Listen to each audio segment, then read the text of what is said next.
Olá, muito bom dia a todos. Hoje, dia 10 de setembro de 2015, começa mais uma abertura de mercado. Aqui ao lado de Fernando Góes. Bom dia, Fernando Góes. Bom dia a todos aí. Vamos a mais um dia. Hoje, dia especial. Depois de 7 anos e meio, né? Exatamente. Eu me lembro, ontem eu fiz um vídeo comentando que eu estava ficando velho, né, Góes? Porque eu me lembro muito bem do dia 30 de abril de 2008, que foi o dia que essa mesma agência, a S&P... Ela foi a primeira lá também, né? Foi. Deu pra gente o grau de investimento. Era por volta de 3h30 da tarde, mais ou menos 3h30, 4 horas. E de repente, eu me lembro muito bem que eu estava comprado... A gente estava operando algumas coisas, uma sorte danada de no day trade estar comprando alguma coisa, mas eu me lembro de ter comprado Light, porque ela no dia seguinte pagaria dividendo e tal, né? E de repente a Light, eu estava de olho nela, começou a subir sem parar, 1, 2, 3%, e aí de repente estava tudo subindo e a gente, na época tinha um trade ao vivo já, que é isso, que é isso? Não, saiu o grau de investimento, e de repente estava tudo subindo 10, 15%. Eu me lembro que tinha um aluno nosso comprado em BVMF foi uma das que mais subiu, Rossi subiu 15% e tal, e 7 anos e meio depois, essa mesma agência que deu para a gente o grau de investimento, tira o nosso grau de investimento. Né? Eu também me lembro muito bem, também estava muito comprado, tinha até opção de Petro, tinha tudo. E me lembro perfeitamente, eu estava até na agência Estado no dia. Também foi bem marcante o dia para mim. Eu lembro que o mercado rompeu até um OCOI no topo. Só que a gente tem um oco no fundo de novo, né, agora. Mas a gente tinha um OCOI no topo, foi até o objetivo, né? E aí teve o segundo grau de investimento, que aí sim marcou o topo do mercado, que está lá até hoje, né? Agora... sei lá, 2 semanas depois. A gente, assim. Exato. Agora uma coisa que a gente precisa já comentar, né, é o seguinte. Você, para perder o grau de investimento, o país perder o grau de investimento, a gente precisa que 2 agências de rating tirem a nossa nota de grau de investimento. Então, são 3 as grandes agências. A gente tem a S&P, que tirou ontem, né? Nós temos também a Fitch e a Moody's. Nas outras 2, nós ainda somos grau de investimento. É muito comum que quando uma tira o grau de investimento, ou quando uma dá o grau de investimento, logo em seguida a outra também faça a mesma coisa. Né? Então, o Brasil ainda não deixou de ser grau de investimento, porque ainda tem apenas uma agência que tirou nosso grau de investimento. Então, a gente tem que ficar atento. É claro que a notícia é ruim, no curtíssimo prazo, é muito provável que a gente amanheceu com um gap de baixa, né? Os cavaleiros do apocalipse, porque sempre tem, né? Então ontem já vi falando, amanhã é circuit break na certa e tal. O índice abriu caindo 3% em alguma coisa, já subiu aí quase 1%, então tá caindo 3%, tá certo?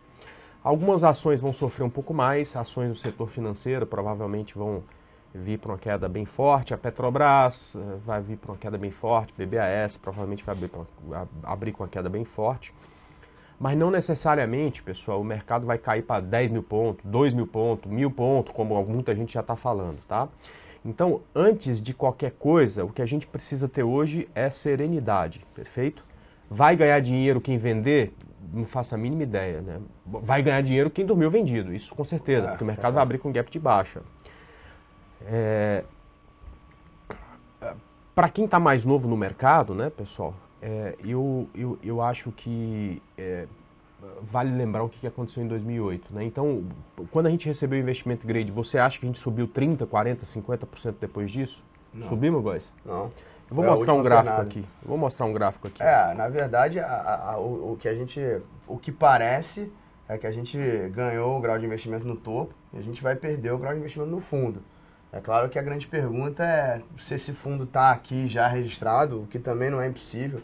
Estou vendo aqui, o índice não perdeu nem a mínima da semana passada, né? Nem a mínima desse repique aqui. Está bem distante daqueles 43.400 lá que fez naquela segunda-feira fatídica lá né, que a China caiu e que o mundo inteiro caiu. Então, certamente vai ficar registrado que a gente perdeu o grau de investimento no fundo da Bolsa. Não sei se o fundo é aí, ou se é um pouco mais para baixo, ou se o fundo já foi feito ou não, né? Essa é a dúvida. Eu estou com um gráfico diário aqui na minha tela, exatamente aqui do dia 30/4/2008. Você consegue puxar um pouquinho mais, tirar a pernada de queda aqui? Aqui. Só para mostrar esse, ó. É interessante. É um cabeção invertido aqui. É um ombro cabeção invertido no topo. E é engraçado a gente olhar que a gente tem um ombro cabeção invertido no fundo, um ombro cabeção de queda no fundo agora, né? Esse aqui, pessoal, foi o dia que a gente recebeu o investimento grade. Se eu deixar o mouse aqui em cima, aqui embaixo vocês vão ver, ó, 30/4/2008. Né? A gente subiu 6% esse dia. Dia 1º foi feriado. Eu lembro que eu fiquei acompanhando as ADRs, porque a gente dormiu comprado com um monte de coisa. No dia seguinte, a bolsa chegou a estar subindo 4%, voltou, fechou com 2%. Aí por aqui a gente recebeu o investimento grade, subiu mais 3 dias. Não, o segundo investment grade é essa barra preta aí. Essa aqui? Não, topo duplo. Aqui? Não, exatamente. Pô, aí é a demorou segunda. tanto tempo. Aí é a segunda. Bom, enfim. Foram dias, né? São semanas. Agora, quando a gente tira o zoom, né? Esse aqui é o topo. É quando a gente recebeu o grau de investimento.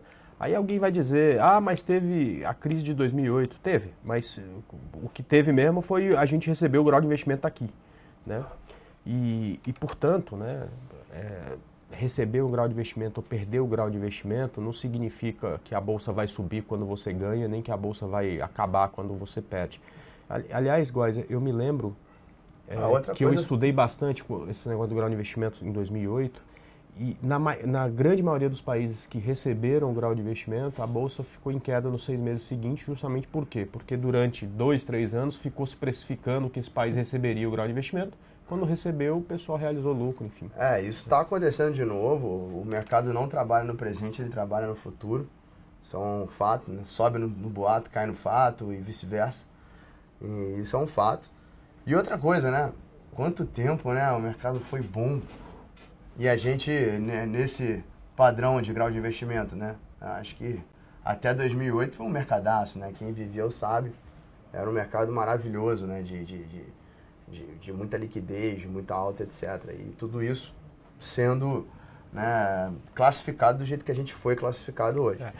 Então isso tudo é uma verdade, não tenho dúvida. A gente está falando tudo isso, pessoal, não é porque a gente está falando aqui que vai subir, até porque a gente, infelizmente, não tem o poder de prever o futuro, né? É uma coisa que eu gostaria de ter, mas eu não tenho esse poder.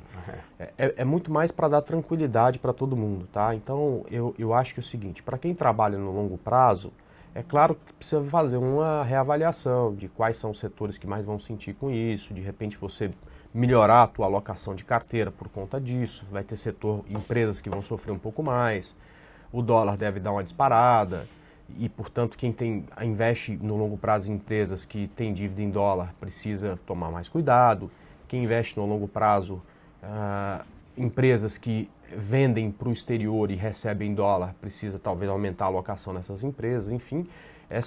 Para quem investe no longo prazo, eu acho que esse é o momento de muita avaliação, muita reflexão, escutar muitos analistas, quais são as perspectivas para os próximos anos, e tudo isso é importante para o longo prazo. Agora, esquece disso, vamos pensar no trader, né? No cara que opera no curto prazo. Para com esse mimimi de que vai cair, vai acabar e você vai vender agora e vai ficar rico, né? Muito cuidado com isso, porque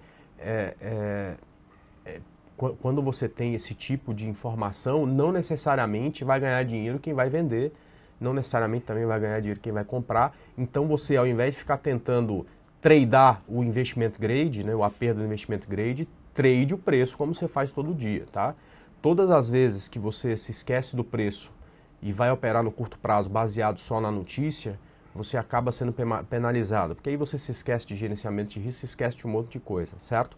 Então, neste momento, muita calma. Hoje é um dia, mesmo para quem opera no day trade, de não perder dinheiro, tá? Se você conseguir isso, já está muito bom. Vai com calma, vai sossegado, pé no chão, olha para o gráfico, esquece o que você acha da notícia, esquece o que você acha da economia, esquece o que você acha da política.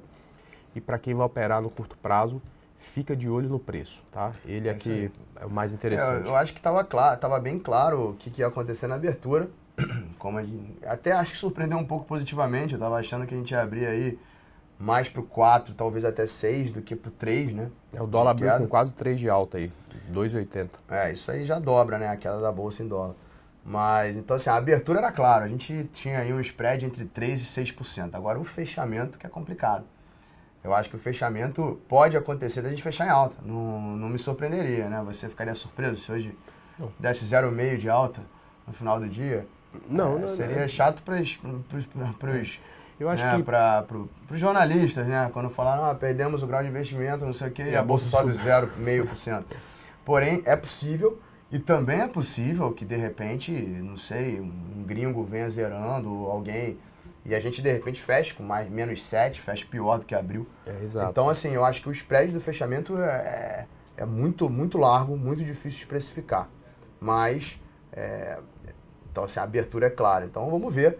Tem muitas chances de ter boas oportunidades para os day traders. Agora, como você falou, opere o preço, stop, objetivo e motivo, né? Eu acho que são as 3 coisas que a gente precisa ter para entrar em um trade, né? Por que estou comprando, qual o stop se der errado, qual o objetivo se der certo. Responde essas 3 perguntas antes de entrar e faça isso sempre.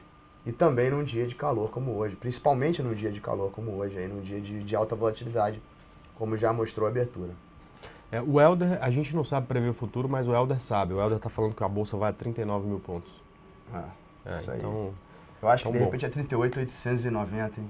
95, 90, 95. Por ali, 893. Bom, vamos dar uma olhada aqui no Ibovespa, o Góis. Aliás, deixa eu ver aqui para esse gráfico aqui. O que a gente falou é o seguinte, né? E aí, como a gente não tem não consegue prever o futuro, vamos dar uma olhada aqui no gráfico semanal. Eu continuo achando que o candle de ontem, né, foi um candle já de topo, né? O mercado ontem estava com toda a pinta de que ia subir. Agora não foi Brasil, não foi o mundo inteiro fez esse candle, né? Subiu e depois devolveu aí bastante, né? Isso aí. Eu continuo achando que essa região aqui até 43.500 pontos é um ponto importantíssimo de suporte para a gente. Se a gente olhar todas as pernadas anteriores aqui, quando a gente bateu nesse ponto, a gente acabou dando um repique razoável. E é engraçado que o tamanho das pernadas também são semelhantes. São semelhantes, né? Tamanho, tanto da queda quanto da volta. Né? Tanto do período, né? do tempo, quanto do tamanho mesmo. Né? E rompido esse fundo, que está aqui por volta de 43 mil pontos, aí sim eu acho que a gente pode pensar numa bolsa a 39 mil pontos, que essa linha vermelha é um canal de alta. Deixa eu só ver se ela está no lugar certinho, porque esse gráfico de vez em quando ele fica meio maluco aqui, ó, tá vendo? Já não está aqui. Deixa eu arrumar essa linha aqui. É um canal de alta do gráfico de baixa do gráfico semanal, né? Então, se a gente perder esses 43 mil pontos, a gente pode ir para 39 realmente, né? Mas por enquanto, eu gosto de viver um dia de cada vez, né? Eu acho que o analista técnico precisa viver um dia de cada vez. Aí, ao invés de achar que vai a 10 mil pontos, é muito mais fácil ficar preocupado aqui com esse suporte em 43, porque se tiver vendido, sabe defender a posição. Se perder, ótimo. Você tem aí mais uns 6 a 7 mil pontos para surfar na venda, né? E se encontrar suporte aqui, aí a coisa fica um pouco, quer dizer, o ganho com a venda fica um pouco menor, né? Enfim, a gente tinha aí essa semana poucos ativos para vender e já tinha alguns ativos para comprar, alguns ativos que estavam rompendo linha de tendência, como é o caso, inclusive, de BRAP4, né? A BRAP4 rompeu uma linhazinha de tendência que ela tinha, eu indiquei compra aqui no rompimento de 10,10. Ela rompeu isso aqui na terça-feira, ontem estava subindo para caramba, acabou voltando, fechando aquele candle que você tinha falado, e provavelmente hoje vai dar stop, infelizmente. Eu estou olhando tanto para a BRAP, acho que não pode falar da outra. Mas enfim, eu tô olhando aí a possibilidade de... Eu tô vendo isso como uma onda 1, né? Eu acho que realmente virou a tendência, mas tem tudo para fazer um segundo ombro aí. E no meu estilo, eu gosto muito de procurar a compra... se parar por aqui, perto do meu stop aqui, vai ser interessante. Exatamente, teu stop é um bom ponto de compra. A CCRO era para venda, já tá caindo, vai dar mais dinheiro. Cielo, a gente vendeu na terça, ontem ela subiu um pouco, provavelmente vai amanhecer lá embaixo, vai dar para sair bem dela.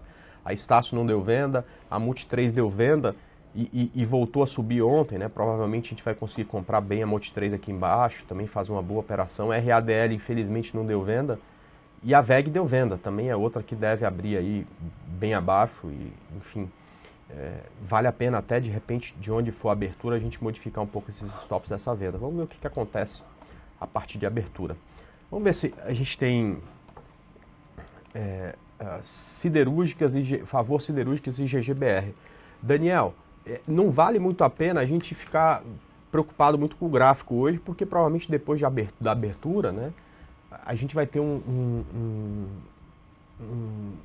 gráfico completamente diferente do que tem hoje, né? Mas o que acontece com todas as siderúrgicas, vamos comentar aqui com vocês, por exemplo, você pediu GGBR, vamos falar aqui de GGBR mais especificamente, tá? Vamos colocar aqui num gráfico diário, tá? Então, eu comentei bastante, aliás, no gráfico de 60 minutos, eu comentei bastante com vocês dessa onda 3 para cima em GGBR, Uzi Minas e CSLA. Não sei se vocês se lembram da semana passada. Ou seja, elas estavam com cara de que poderiam fazer exatamente isso que elas fizeram. Onda 3, perfeito? Então, ela veio aqui em 100%, bateu cabeça, corrigiu na média, conseguiu passar. Ontem bateu em 127% e já voltou aqui um pouco. Provavelmente vai abrir com gap de baixo. E é normal, né? O que a gente comentou com vocês todos esses dias é que toda essa perna de alta, por mais que seja grande, era só a correção dessa perna aqui. Que se tivesse uma compra no gráfico diário, teria que fazer aqui onda 2, né? Uma onda 2. Eu acho que assim, quando a gente passa um topo anterior claro, né, numa onda 1 de repique, isso acho que deixa de ser repique e passa a ser uma oportunidade de virar a tendência. Não é para comprar. Pelo contrário, eu acho que aí, se eu fosse fazer alguma coisa, é venda. Agora, se der gap de baixa por aqui, amanhã começa a subir, você já começa a pensar em compra. Se a gente tiver uma perna 2 para 3, e é uma coisa interessante de falar desse setor especificamente, que é o fato de ele veio na frente. Acho que toda a siderurgia foi os papéis que mais caíram, enquanto bancos ainda não estavam tranquilos, a siderurgia toda já estava caindo e tal. Então eu acho que eles fizeram o movimento todo na frente, né? Eu digo isso que os preços desses papéis de siderurgia são preços até que, eu até conheço gente que é um investidor mais capacidade, que compra muito bondes lá fora, né?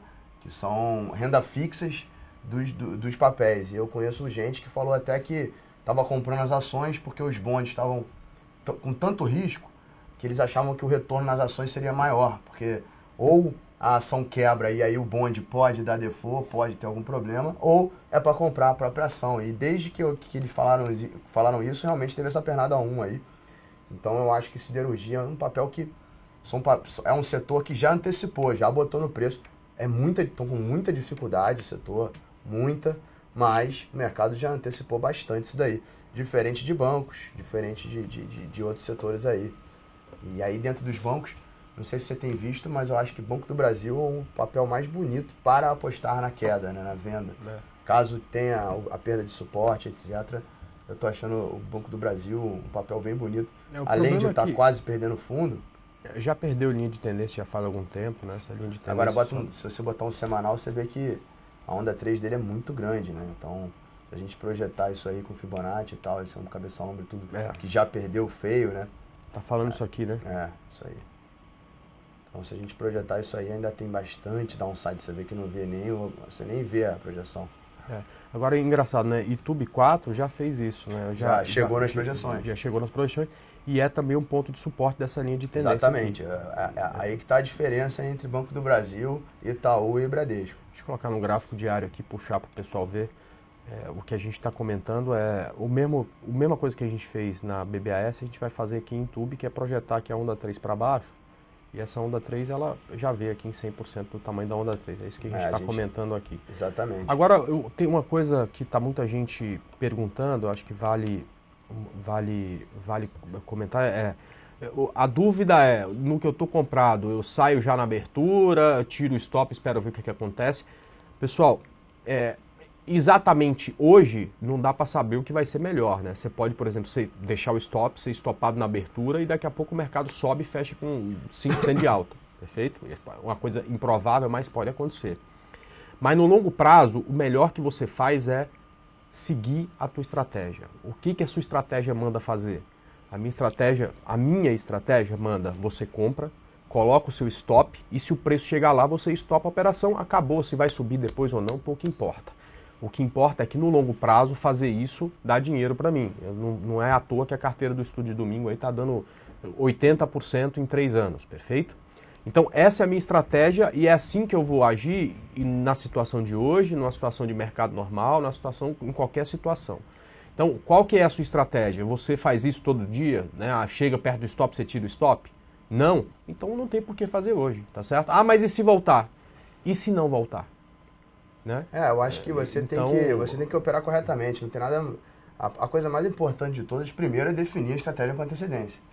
Essa estratégia para o trader é botar um stop, um objetivo e saber o motivo que você entrou, né? E obedecer. Acho que é isso que você precisa fazer, independente do que está acontecendo.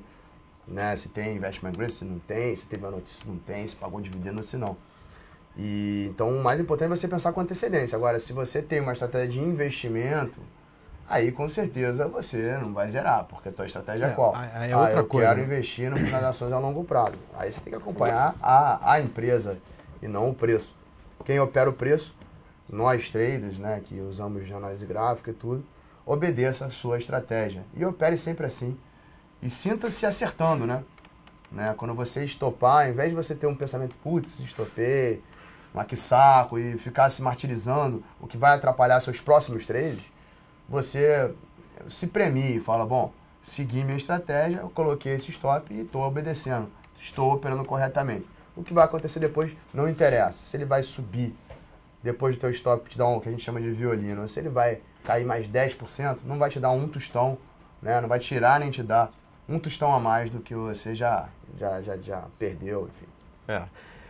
Muita gente perguntando de bancos também, como a gente falou, não adianta ver gráfico por gráfico, porque provavelmente 95% das ações vão abrir com um baita gap de baixa, mas o setor financeiro deve sofrer bastante hoje. É muito comum quando você tem rebaixamento de rating do país, você ter rebaixamento de rating também das ações do setor financeiro, né? Foi o que aconteceu aí há 30 dias, 40 dias atrás, em julho, quando a gente teve modificação de rating. No dia seguinte, várias empresas perderam rating também, tiveram rating rebaixado. Então, é um setor que sofre bastante quando você tem aí rebaixamento de rating, né? Então, provavelmente virão todas com gap de baixo.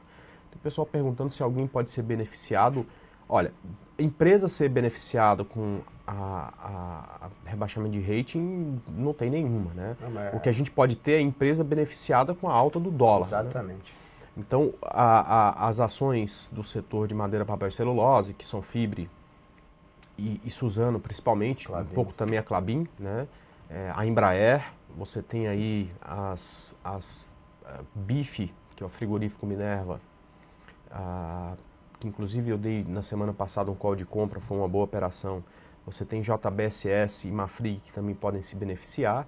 Brasfoods também, que é exportadora. Então, talvez aí a queda para essas ações seja menor, ou talvez até elas tenham alta justamente por conta dessa alta aí de quase 3% do dólar, tá? Mas a perda do grau de investimento não é positiva para nenhuma empresa, né? Agora, as empresas que provavelmente mais vão sofrer são as empresas do setor financeiro hoje, nessa abertura, né? A gente tem que ficar muito esperto também com ações que têm muita dívida em dólar, né? Empresas que têm muita dívida em dólar, que é o caso da Petrobras, né? Porque o dólar subindo já está na tendência de alta fortíssima, amanhece com alta de mais 3%, imagina. E eu vou te falar, e o mercado estava assim, cara. Ontem eu fiz o sentimento de mercado, que é a análise que eu faço fechamento, e a Petro estava com uma venda clara, né? Até pelo Ficub, em linhas vermelhas, etc. Banco do Brasil, uma venda clara, e os bancos, né? E como a gente mostrou aí, eu acho que siderurgia, embora tenha vindo de um repique forte, tem tudo para fazer uma onda 2, eu acho que no curto prazo tem que cair, são gráficos que podem até vir a gerar compra, né, depois de uma realização. Então, também acredito que é isso aí. Bancos e Petro é o que vai sofrer mais, com certeza. E era o que o gráfico estava mais legal para vender mesmo também. Perfeito. O pessoal falando, André, e se pular o stop? Cara, se pular o stop, você cancela aquela ordem e executa ao preço que tiver. Essa é o que manda a minha estratégia, tá certo? Passou do teu ponto que você deveria sair da operação, você tem que sair da operação. André, vou repetindo, e se voltar tudo e subir? E se não voltar, né? E se não voltar? E se o negócio que está a 30 for a 2, né? E aí? Né? Então, não vale a pena... não vale a pena esse tipo de risco, tá, pessoal? Então, como eu falei, a melhor estratégia para hoje é seguir a sua estratégia, tá? Não entra no oba-oba de que é tudo simples, é só vender agora e recomprar no final do dia. As coisas acontecem, né? E muita gente fala esse tipo de coisa da boca para fora, ou porque, enfim, tá tomado pelas emoções e tal, coisa que não deve acontecer com o trader, né? Mas se você voltar, não precisa voltar muito não. Vamos pensar naquela segunda-feira, 3 segundas-feiras atrás, que o mercado chegou a estar caindo no início do dia 7% e fechou caindo 2%, né? 2,5%, 3%. Quem fez essa estratégia naquele dia, eu vou vender e aí eu vou sair para dar uma corridinha, no final do dia eu venho aqui zerar e pôr dinheiro no bolso. acabou perdendo em algumas ações quase 10%. Né? Por exemplo, na siderúrgica, se não me engano, também na Petrobras, a distância entre a mínima e o preço que fechou foi superior a 5%, em algumas quase 10%. Então, muito cuidado com esse tipo de coisa. Siga a sua estratégia, olhe para o preço e pensa o seguinte, hoje o dia vai ter volatilidade. Se durante o dia vai cair ou subir, quem vai dizer isso é o preço. Foca nele que é sempre melhor, tá ok? Isso aí, concordo plenamente. Vamos lá. E o cara que realmente estopou naquele dia também na abertura se sentiu mal. Porém, hoje, de repente, o papel que estopou vai voltar para o preço ou até perder. Né? Então, também não é tão ruim assim seguir a estratégia. André, desculpe a outra pergunta. Ontem, na informação, uma reportagem sobre a intenção do governo de aplicar imposto de renda sobre a LCA. Essa conversa, Léo, não é de hoje, né? Essa conversa já tem mais de um ano que se fala sobre isso, de ter imposto de renda para LCA e LCA, assim como tem para outros investimentos, por exemplo, como CDB. Mas de concreto a gente não tem nada ainda, né? Então, mesmo que isso venha a se tornar realidade, né, isso vai valer para novas aplicações. Se você já tem, quer dizer, a gente imagina isso, né? Seria uma coisa muito estranha se isso valesse para as aplicações já feitas, né? Então provavelmente vai valer para novas aplicações. Então se você já tem esse tipo de aplicação, não teria problema, né? Banco com certeza perde rating, Embraer, FEB, Suzano em alta. Vitor, eu não sei se em alta, mas com certeza essas aí devem, pelo menos na abertura, sofrer um pouco menos, tá?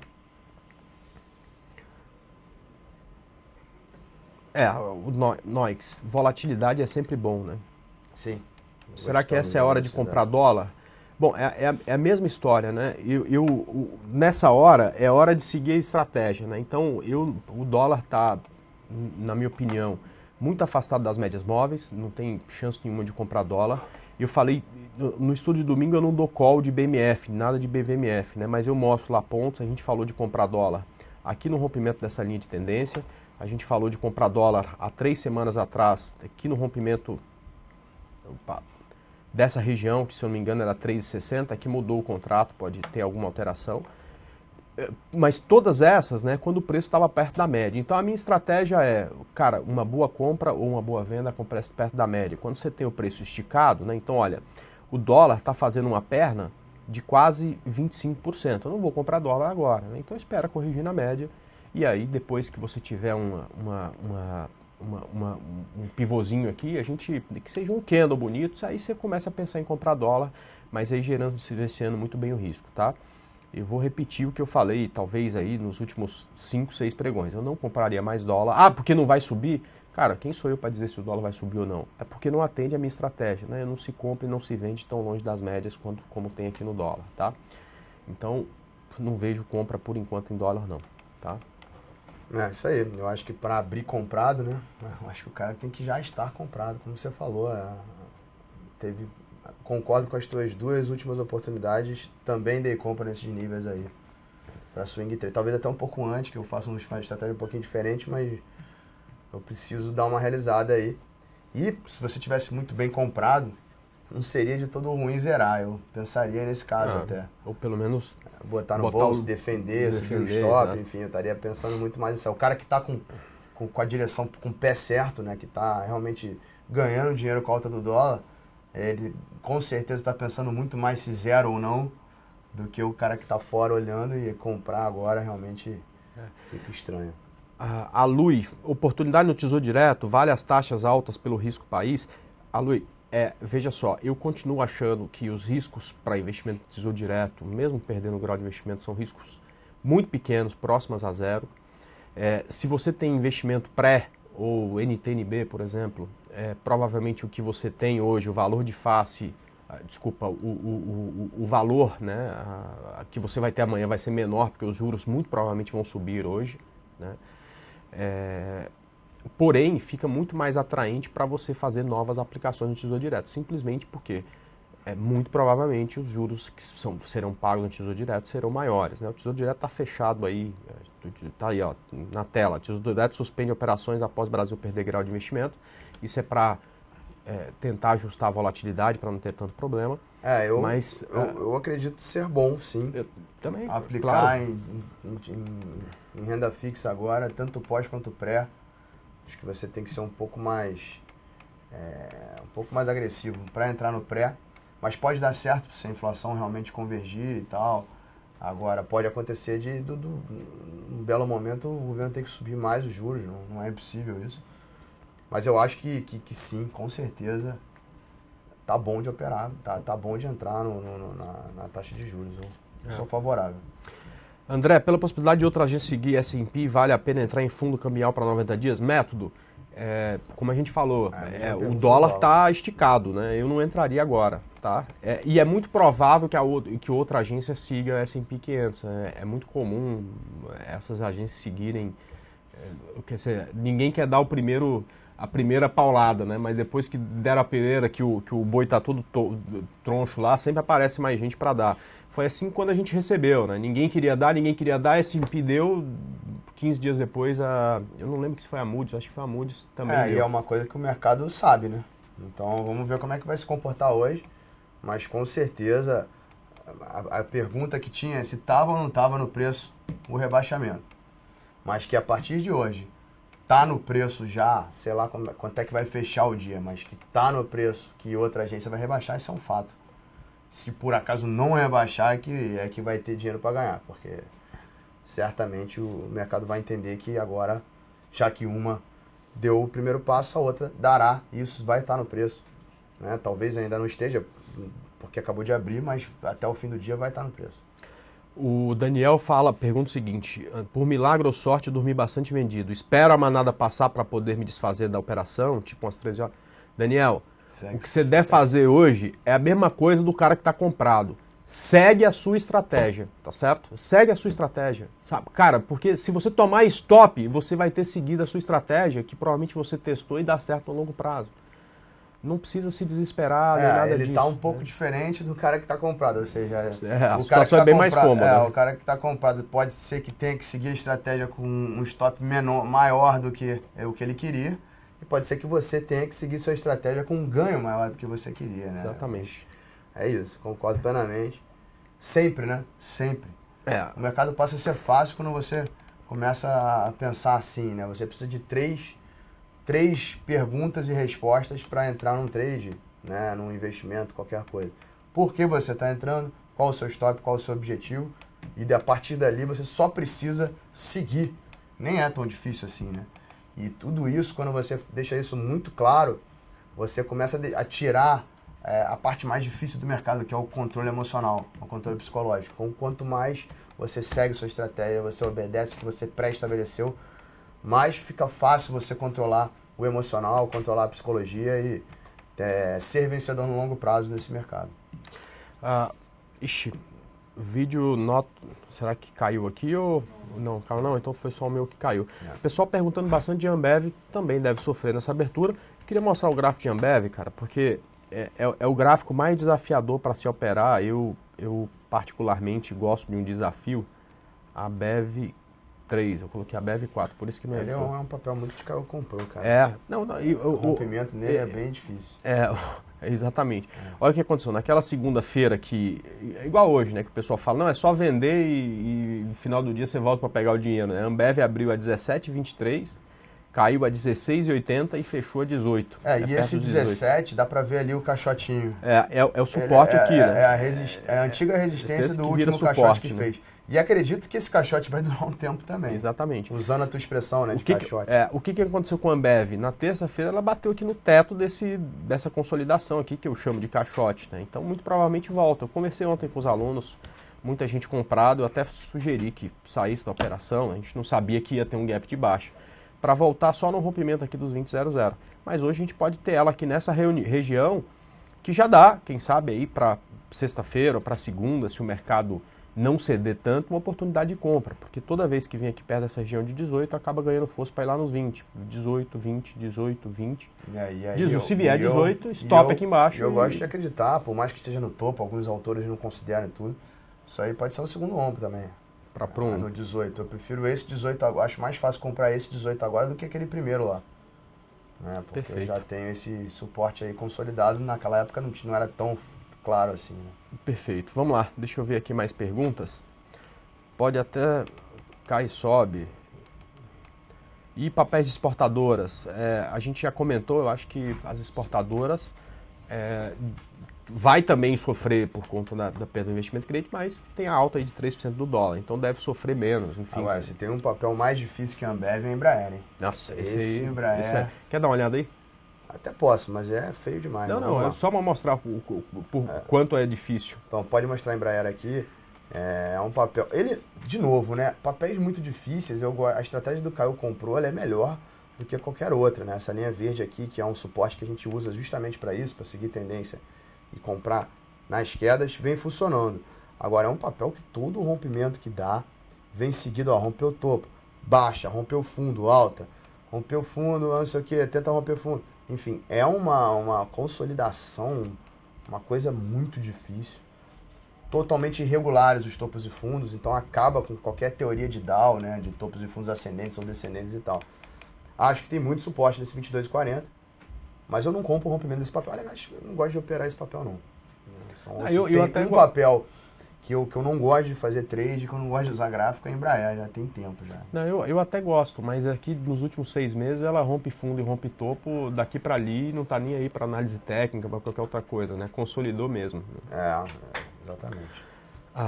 O pessoal perguntando aqui sobre se os fundos de investimento imobiliário podem sofrer. Podem, muito mais até por conta da alta do juro, que é uma coisa muito provável de acontecer, que já vem acontecendo nos últimos dias, né? E portanto, é natural aí que você tenha que pagar juros mais altos para que as pessoas continuem investindo aqui no Brasil, já que a gente, pela agência SP, já não tem o selo de investimento grade, e com isso fica muito mais interessante investir na renda fixa do que investir em fundo de investimento imobiliário. Então, no curto prazo deve sofrer um pouquinho também, tá? O pessoal perguntando de investimento aí em banco pequeno, CDI, LCI, LCA, CDB. Até 250 mil você tem a garantia do fundo garantidor de crédito, tá? Então, se algum banco tiver algum problema de insolvência, você tem essa garantia. Para cima disso, depende da qualidade do banco, né? Por isso que é importante, quando você vai fazer investimento, você ver qual o rating que esse banco tem, né? Tanto a XP quanto a Clear, né, trabalha com bancos aí que tem um bom rating, então é difícil disso acontecer. Mas, repetindo, mesmo que aconteça, para investimentos de até 250 mil reais, você tem a garantia aí do fundo garantidor de crédito que te paga se por acaso algum Ele banco paga tiver... o principal, né? Não, paga o juro também. Paga os juros também. Desde que o principal mais os juros não ultrapasse 250 mil. Se ultrapassar, ele paga o limite de 250 mil, que tiver para cima disso, você vai ter que brigar lá com o banco para conseguir. Entendi. Pessoal perguntando bastante de BIF3, foi um call que eu dei na semana passada. Vamos lá. Deve sofrer um pouquinho também, né, o Góes? A gente vem falando que é um papel que durante toda a alta ele manteve, né? Eu acho que pode sofrer, pode surpreender e não sofrer. De qualquer forma, vejo, né? Eu acho que o papel está um pouco esticado aqui, então assim, se ele por acaso sofrer um pouquinho, eu procuro compra nele.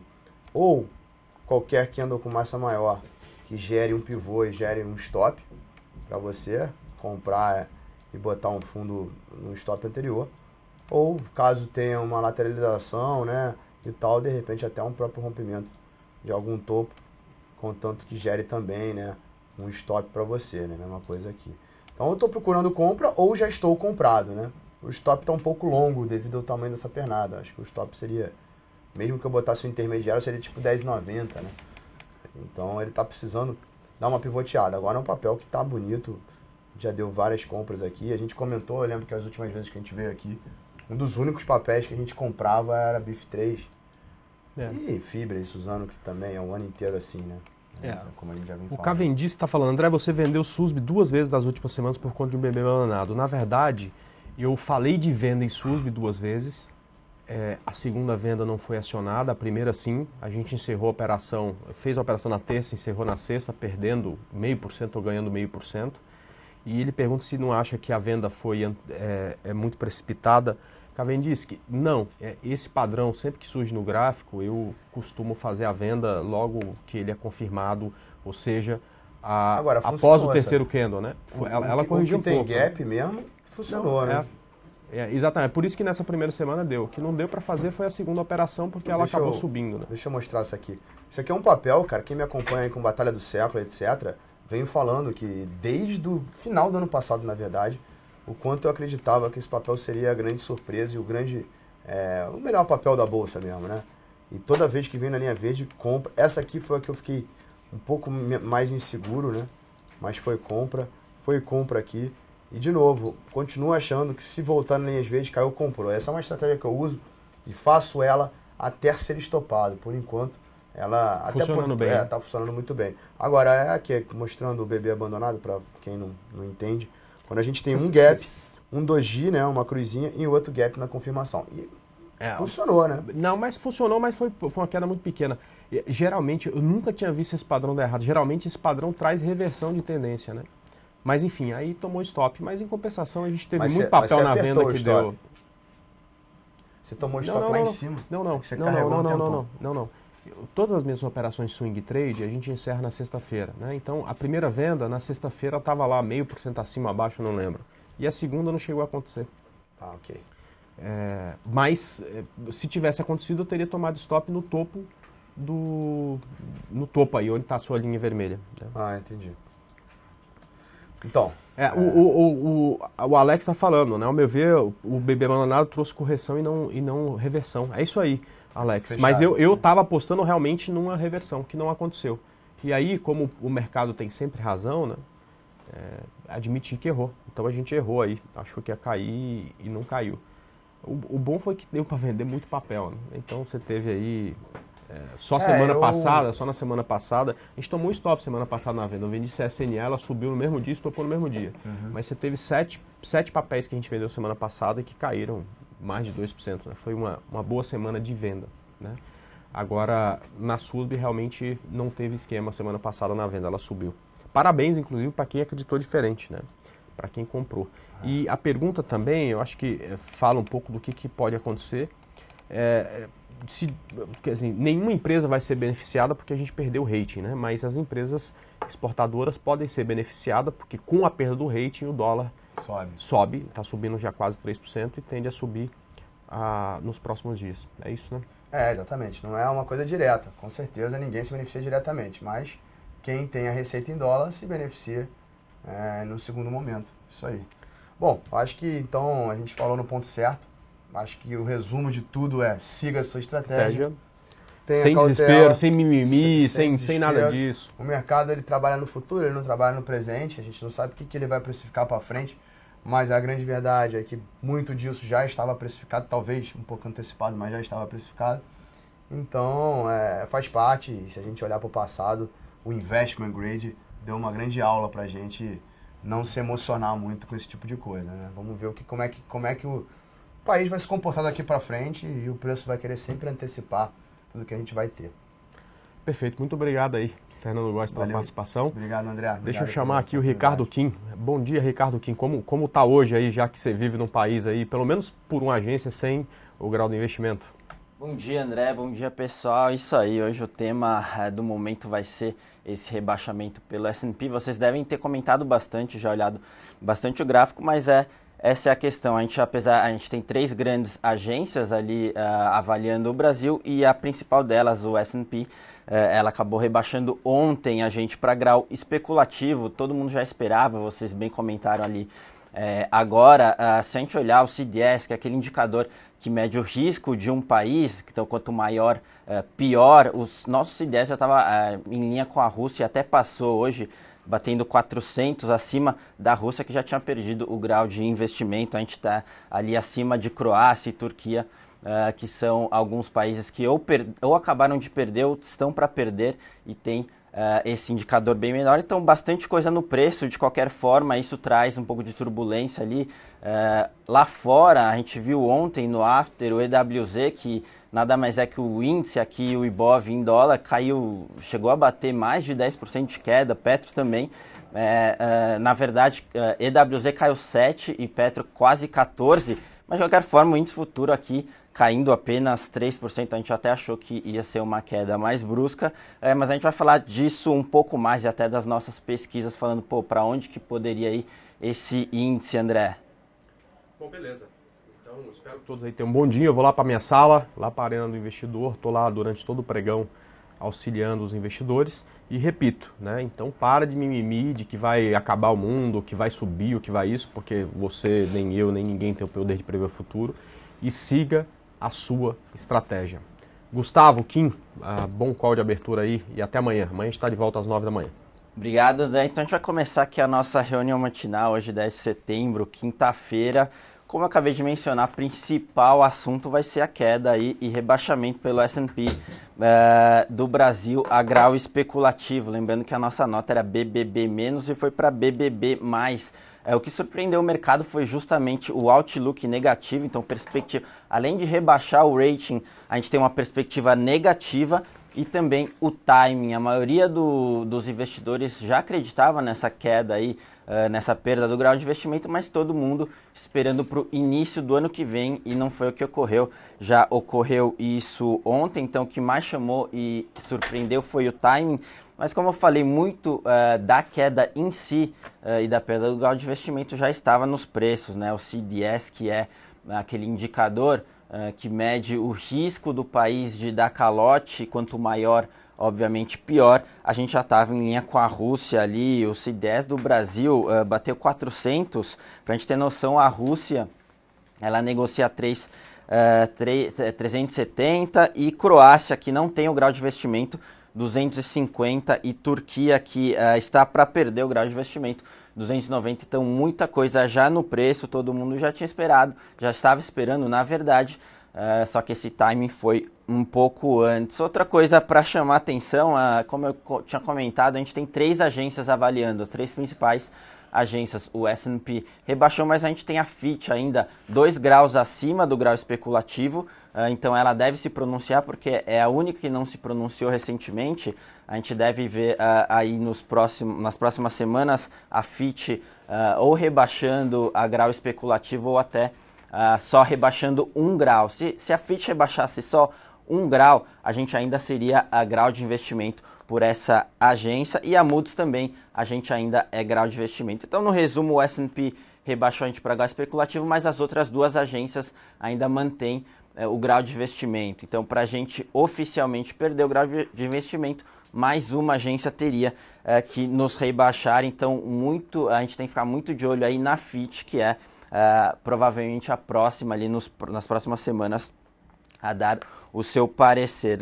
Outro destaque, como eu tinha mencionado, o EWZ, que é o índice que é negociado, o IBOV, que é negociado lá fora, chegou a cair 7% ontem no after, e Petro mais de 10% de queda, mas a gente já tem um dado mais concreto do índice ali caindo, o índice futuro aqui, Brasil caindo apenas 3%, e o dólar subindo cerca de 3%. Então, a gente vai comentar um pouquinho mais daqui a pouco sobre a nossa pesquisa, para onde a Bolsa poderia ir, o dólar, e essa questão de timing, quando que eles esperavam que a gente perdesse esse grau de investimento. Então vai ser legal a gente ver e confrontar o que foi com as perspectivas. Mas, de qualquer forma, eu vou passar aqui primeiro para o Gustavo, para comentar um pouco dessa queda do rating, falar um pouco do IPCA também, que a gente teve ata do Copom, a gente teve algumas questões lá fora também, mas ele vai poder detalhar um pouco melhor. Então, bom dia, Gustavo. Bom dia a todos, bom dia, Kim. Pois é, felizmente a gente teve essa informação nova ontem que não estava constando praticamente em nenhum cenário dos investidores, pelo menos nesse curto prazo.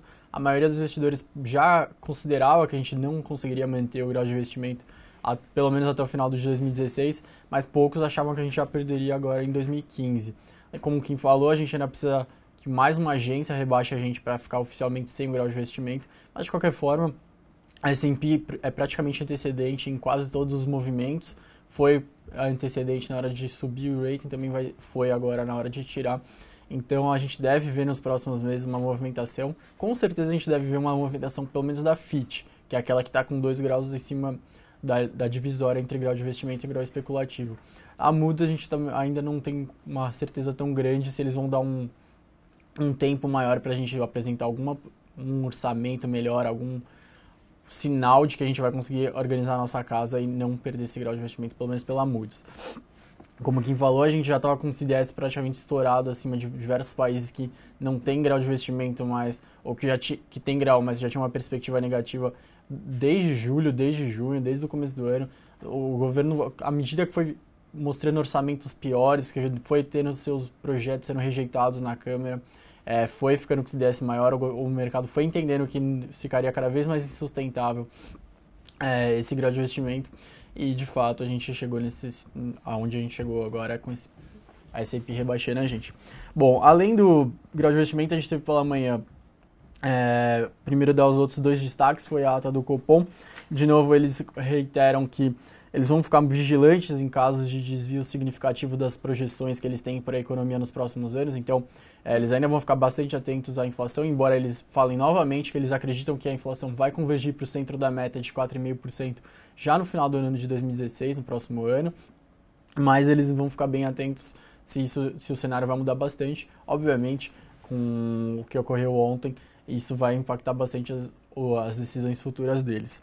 Ainda a gente teve o IPCA de agosto, fechado foi anunciado hoje pela manhã pelo IBGE. Ele ficou em 0,22, é o menor patamar para o mês desde 2010. É um resultado positivo, a gente precisava que a inflação começasse a desacelerar já nesse segundo semestre, principalmente para contaminar o menos possível o ano de 2016. A gente já sabe que a gente não vai conseguir ficar, pelo menos, nem dentro do teto da meta, que é de 6,5%. A gente já tem acumulado no ano de 2015 7% de inflação. A questão era só se a gente conseguiria conter o quanto a gente consegue conter para não contaminar o ano que vem. Então, um resultado positivo, o mercado tinha essa expectativa de 0,22, veio bem em linha com o que o mercado esperava. Uma notícia boa no meio de tanta turbulência nessa semana. Outra parte doméstica que a gente tem que comentar é a repercussão no próprio governo. A gente teve os três principais membros, a presidente Dilma, o Joaquim Levy, ministro da Fazenda, e o ministro do Planejamento, o Nelson Barbosa, comentando, logo depois da decisão da S&P. A Dilma e o Levy entraram na linha de comentar em cortes de gastos, principalmente pelo que aconteceu nas últimas semanas. O governo cogita algum imposto, vai para o final de semana com todo o burburinho em torno de vai subir algum imposto, vai voltar algum imposto. Aí no final de semana toda aquela rejeição, todos aqueles membros do Congresso falando que não aprovam, a Câmara dos Deputados falando que não passa, no Senado também. Aí na segunda-feira o governo vem e fala que não cogitava não, que não vai ter mais essa elevação de impostos. Bom, agora eles estão falando em cortes de gastos. A presidente Dilma deu uma entrevista hoje para o Valor Econômico bem interessante, reconhecendo um pouco mais de que tem diversos problemas, que tem muitos gastos que são muito rígidos, que elas não conseguem cortar, praticamente reconhecendo alguns erros, mas como sempre ela nunca vai tão incisiva, nunca vai tão clara que reconhece seus erros. Ela simplesmente fala que existem e não como se fossem delas. E o outro membro do governo, Nelson Barbosa, ele foi um pouco mais diferente, falou em tranquilidade, que já atravessaram essas dificuldades econômicas, que o Brasil só tem grau de investimento há 7 anos e que antes disso o país tinha uma economia que conseguia navegar tranquilamente. Foi praticamente também o mesmo discurso do José Serra, que é um dos líderes da oposição, falou que o Brasil já não teve grau de investimento por muitos anos e que não atrapalhou tanto assim a economia, que não era motivo para pânico. Mas de qualquer forma a oposição o José Serra foi uma exceção, a maioria da oposição já está culpando bastante o governo e falando que deveriam ter feito diversos movimentos que não fizeram, que não estão conseguindo governar, e aquela linha do discurso de impeachment cresce, ganha um argumento a mais para a oposição. Rapidamente pela parte internacional, já que hoje a gente tem uma parte doméstica tão grande, vou destacar só os dados da China. Dados de inflação da parte do consumidor vieram acima do esperado. Eles cresceram 2%, é uma alta boa, é uma alta significativa, na comparação anual, mas de qualquer forma a meta deles é de 2%, e é importante que eles consigam recuperar essa inflação quanto antes, visto que a China é um dos principais importadores de petróleo, e com essa queda do petróleo tão forte nesse ano, ela sofre uma pressão deflacionária muito forte nesse ano de 2015, e isso tem atrapalhado bastante. Parece que é um resultado, uma notícia boa para eles, mas acaba sendo um resultado, uma força difícil que atrapalha o crescimento, o soft landing da economia chinesa. E o outro destaque foi o Banco da Inglaterra. Eles decidiram por manter a taxa de juros em 0,5%, mas de novo sinalizaram que no ano que vem eles já estão considerando fortemente elevar juros. Então a gente deve acompanhar algum movimento de elevação da taxa de juros já no ano de 2016, pela parte da Inglaterra, mesmo com esses dados recentes da economia da Inglaterra que tem desapontado um pouco. Eu vou devolver agora para o Ricardo Kim, ele vai comentar um pouco mais da nossa pesquisa sobre o cenário com agora que a gente não teria mais grau de investimento. Então, espero que todos tenham um bom dia com você agora, Kim. Obrigado, Gustavo. Obrigado pelas informações. É isso aí, fazendo e ainda ficando no assunto da queda do grau de investimento. A gente tinha feito uma pesquisa, e é até legal a gente colocar o contraponto, para entender o porquê, principalmente esse timing ali, o mercado não esperava. No meio de agosto, a gente fez uma pesquisa com investidores institucionais, cerca dos investidores que acreditavam nessa perda do grau de investimento, 34% apenas achavam que isso viria para 2015 e a maioria, 66%, achava que essa queda seria para 2016.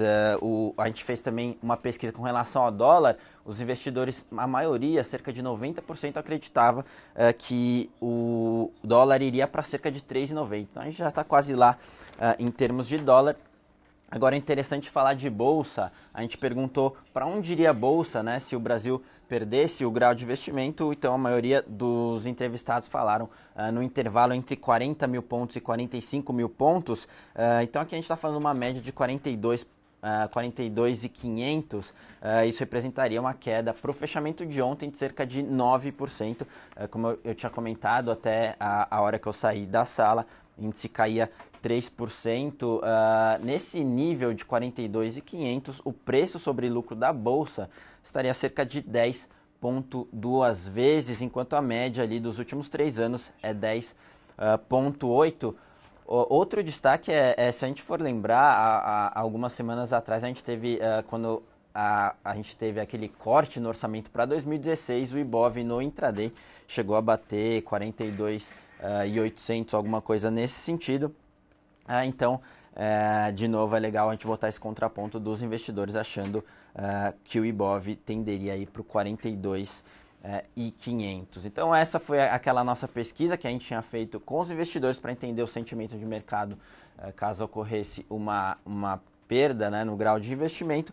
E é legal também já fazer o link e comentar, né, de principais empresas que sofreriam aí nesse cenário, onde o endividamento vai ser uma coisa chave, dado que o acesso aos recursos vai ficar mais caro agora com essa queda. Então a gente pode citar ali principalmente Petrobras.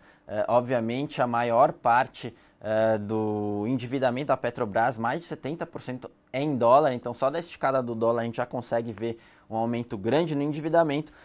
Hoje, e a gente espera, hoje a Petrobras ela tem uma dívida líquida sobre a geração de caixa operacional de cerca de 4,7 vezes. A gente deve ver isso indo para cima de 5 vezes no próximo trimestre. Vale destacar também a Eletrobras, extremamente alavancada também.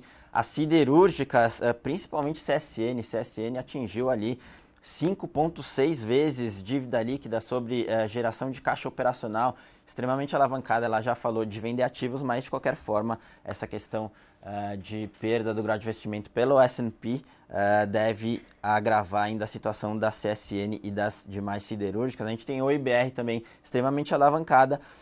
Bancos, a questão de funding vai ficar mais caro, então a gente deve ver algum impacto ali para bancos, shoppings também, BR Malls, Multiplan, concessões, construtoras, entre outras aí como Localiza, extremamente alavancada, Lojas Americanas e Gol. Então os principais setores e empresas para a gente ficar de olho ali nos próximos dias, e umas empresas um pouquinho mais resilientes, não que não vá cair, mas talvez tenha um pouco mais de colchão nesse sentido. Ambev, que tem um caixa líquido bem grande, Educação também, apesar de todas essas mudanças do FIES, a gente tem ali elas pouco endividadas, tirando as financeiras como Cielo, BB, SE, Sula e Vivit. Também a gente deve ficar de olho, talvez sofrendo pouco menos que aqueles setores mais alavancados. Tá? Então, passando aqui para finalizar a reunião matinal, o fluxo aqui na casa ontem, os locais terminaram net vendidos em 6 milhões de reais. Destaque na compra para Vale, Ambev, BBSE e Itaúsa. Destaque na venda para BBAS e BTG. Os estrangeiros terminaram net comprados em 19 milhões de reais. Destaque na compra para Bradesco, BR Foods, JBS, Fibria, Embraer E destaque na venda para Peccar, TOTVS, Petro e Vivit. Esses foram os destaques de fluxo aqui na casa. E na nossa mesa de BTC, destaque continua sendo Petro, Vale, CSN, Peccar, Sambi, Valide, Goal e Uzi Minas, tá? Então ali a parte de siderúrgicas ainda bem demandada na ponta short. Bom, esses foram os principais destaques aqui da nossa reunião matinal. Lembrando que a gente tem hoje às 11h30 a Batalha do Século. A gente vai comentar um pouquinho mais dessa questão do S&P rebaixando o Brasil e vamos falar um pouco de fundamento e análise técnica. Então vejo vocês ali. Por hoje é só, pessoal. Um bom dia a todos e bons negócios.